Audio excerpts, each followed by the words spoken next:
সকালবেলা উঠাই খিচুড়ি রাঁধছি মুরগির হাত পাও দিয়া খিচুড়ি খাইবার লেগে আয় পড়ছি। খিচুড়িটা বাইরে লিতেছি, অনেক মজা হয়েছে। সকালবেলা তাড়াহুড়া করে আর কি রাঁধছি। ফেসবুক বলে মানুষের ইনকাম দেয়, তাহলে আপনারা বয়ে রয়েছেন কেলা? হ্যাঁ, বয়া বয়া মানুষের সমালোচনা না কইরা কিছু কইরা দেখান।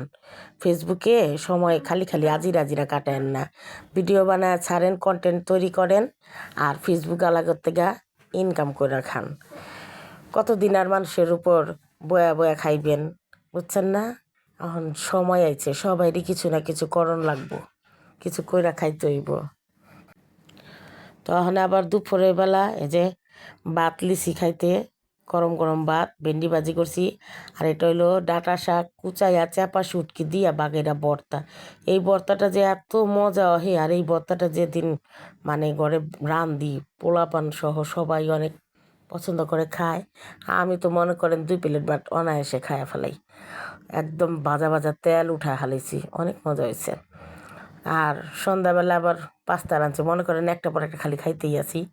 এটা আর কি 3 বেলার কি খাইছি একলগে করে হালাইছি আর কি। তো সন্ধ্যাবেলা পাস্তা রাঁধছিল, পাস্তাটা তখন আবার খাইতাছি, সবাই লিয়েই বইছি। তো ছোটোখাটো একটা ভিডিও বানাইলাম আপনাদের লেগা। আর চ্যানেলটার পাশে থাকেন, লাইক কমেন্ট শেয়ার করেন, সাবস্ক্রাইব করে দিয়েন। আর ওই যে কইলাম কথাটা, ওটা কিন্তু মাথায় রেখেন, আপনিও একজন কন্টেন্ট ক্রিয়েটর হয়ে যান গা। আল্লাহ হাফেজ।